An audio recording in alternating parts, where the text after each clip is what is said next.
Dr. Bill Diamond here, psychologist, team doctor. Over the last 20 years, I've worked with nearly 600 organizations. And today I want to talk to you about how you can keep your staff mentally healthy and resilient and save six figures and much more in lost productivity, even when your teams are working under unprecedented times of change and pressure. Let's jump in. Well, I want to use an example from healthcare, an area that most people can understand very easily. So the average number of nurses that leave every year, even before the pandemic, is about 18%. For every 100 nurses at a hospital, 18 will leave. What is the cost to replace a nurse?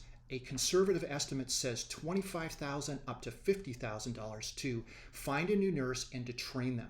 The cost is high, 10 nurses, $250,000 to $500,000. Now, more importantly, it's interesting to say, what does it take to save some of those nurses? Maybe this year nurses are leaving more at your hospital or your place of work. You have employees leaving, but I've also been hearing that more people are staying, afraid they won't find work. What does that leave us with? It leaves us with absenteeism and sometimes even worse, presenteeism. Many people have said the cost of presenteeism is up to 10 times as much as absenteeism. We'll go with a conservative figure of just double that amount. But it's not that difficult to create an intervention where you can save a few nurses. If you can't save one nurse with your intervention, something's wrong, and you can see the cost savings immediately. So I want you to think about your organization, whether you're in healthcare or not. What is the cost of attrition? What is the cost of sick time? What is the cost of absenteeism? We'll use an example in a moment just to walk you through that and see where things are at for you and what we can do about it. Well, let's continue on with our nurses example. If you're in another industry, see how these numbers could be adjusted for your organization and industry. I think they're not that far off. Let's take 40 nurses, a small hospital, a big department, and what we know is that the average number of sick days offered American workers is about 7. Of that number, 5 sick days are taken. So with a staff of 40, we've got about 200 sick days. What we also know from the research is that 45% of all sick days are taken for mental health or stress days.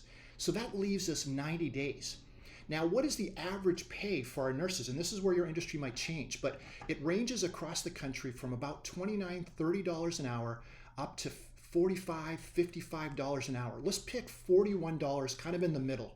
What's the average number of hours worked per shift? That is 12 hours. So the cost of a lost shift is just under $500 or $492.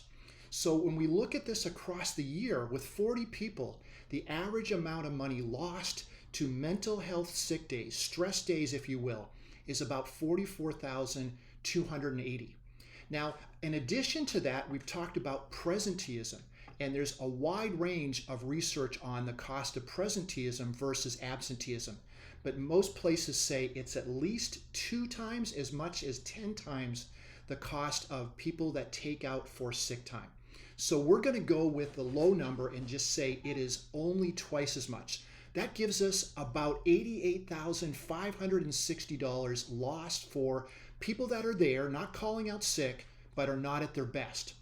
Now, we talked a little bit about turnover. Let's go back to that. We have found from the research that 20% of all turnover is stress related. So in an average organization that has 40 people, 1 or 2 people are going to leave just because of stress. But I can tell you this, they're not going to tell you. In my interviews with nurses, and I've worked with many hospitals over the years, they many times want to go back to where they left. It's a temporary thing. They're going to tell you something else. But in my interviews, I have found there's always a number of nurses that leave. That 20% is probably even conservative because of stress, because of conflict. They're not going to tell you that, but that is why they're leaving. And so again, do the math. 1 or 2 nurses, 25, 50, 100,000 for 2 of them. This is all part of the cost. So you can see that our conservative yearly estimate is 44,000 plus for sick days, 88,000 and a half for presenteeism. For 1 nurse, it's 25,000. For 2 nurses, it's 50. That's a low end. We're looking at somewhere between 150,000 and 200,000 just for 1 department. And again, we didn't discuss the loss of morale, the PR, the view of the organization and the community, the errors, the mistakes, the stress claims. And again, this is just for 1 group of 40. You may have many more than 40 in your organization, but you see how these numbers become 5 figures, 6 figures, 7 figures very, very quickly. Well, let's make it more personal. How does this affect your staff? Maybe you can relate to this. Let's introduce you to a person I'll call Kim. Very real person who has been my host for a number of webinars this year. After we built some trust, putting together these presentations over the months, she lets me know that she's doing okay, but she has a son that's completely rejected any schooling, has refused to do any work. He's in high school, he's failing everything, he's not doing any virtual classroom. And now that he's going back to school, he's way, way behind. And she is just barely hanging on. You wouldn't know it. She's putting together all sorts of wellness programs, but she is really, really struggling. Maybe you've also met a person we'll call Trina, a highly skilled medical professional. She's been at the hospital for 15 years. She's hoped to retire there.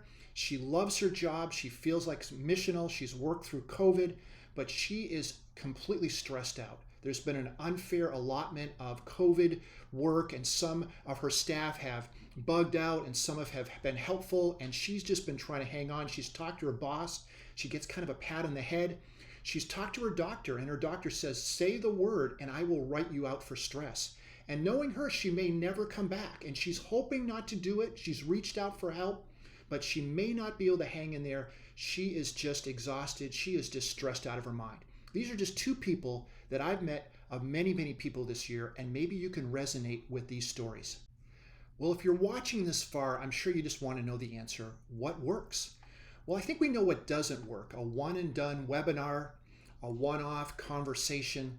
What does work is a wraparound experience and an ability for an organization to listen to people and not just provide some additional support, but maybe change the way they've done what they've done to make things a little bit less stressful.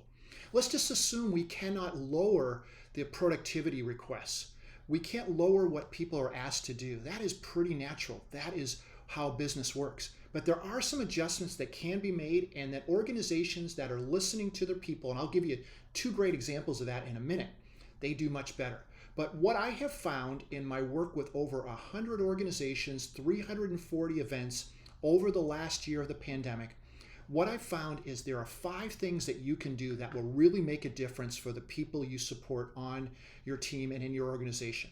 The first thing is to start at the top. I want to tell you a story of a Fortune 500 company where the president, CE level folks got up and they started to talk about how they had reached out for help, how they had been overwhelmed, how they'd had their little meltdowns. And that just opened up an incredible dialogue for everyone to feel like it was okay to say, I'm not okay, I'm struggling, I see my leaders are struggling, they've got help, maybe I can get help too. Leading by example is just huge. It makes such a difference. Where does it begin? It begins, number 1, with top-level leadership conversations. We've done this at Silicon Valley, at the president's cabinet of a company you would instantly know, where we finally started to talk about, how are you doing? What are your highs and lows? We had that kind of conversation, very open forum. What are your biggest stressors? What do you think your people need? We really went there for an hour and a half, and we did it several times, and that just had an incredible impact. Now that we've been at it for a while, we're looking at the future. What is it going to look like to open up? Are we having those kind of conversations? We'll talk about that in a moment. That will percolate from there into some focused management trainings where we deputize the rest of the management team, the next level down, and how they can be helpful to the people they support as well as care for themselves. So it starts at the top with an understanding of what can be changed and how you're doing personally. And then that is messaged out. That is the example that is given. We've got some help. We can help you get some help. We're all in this together. I know many of you have done some things like that, but again, it's not usually a one and done conversation. We revisit these conversations through the months and we begin to wrap around a program of support. Number 2, we do provide moments of what we call critical incident intervention, where maybe there's a big furlough, maybe there's a loss to COVID or some other major event in the company, and we just come along and we interact with you all, we get people talking, we have people tell each other what they need, how they're doing, we connect them for support. We really have this come alongside conversation, and that can make a huge, huge difference. We did that yesterday, by the way, and it was such an important moment for the organization. And then, of course, we do organizational-wide resiliency training. It's not a one-time event. There are many aspects of resiliency. Resiliency is something that you can grow into and get better at. And we look at all the nuances of resiliency, stress management, and recovery. And by the way, recovery's coming.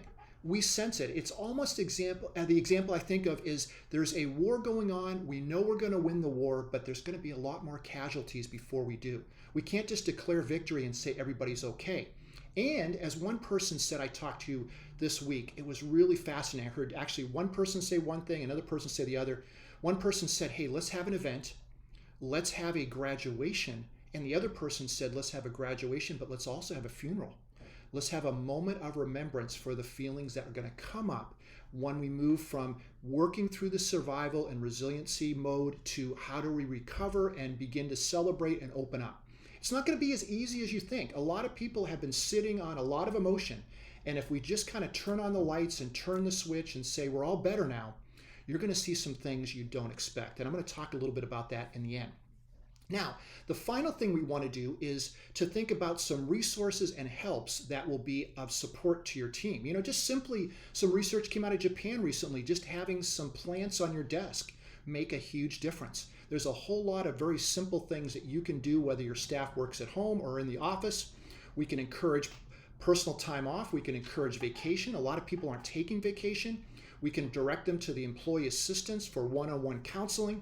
You're going to start to hear some different phrases, different diagnostic words, things like post-COVID stress disorder. I think we're going to see some people quit after COVID is done.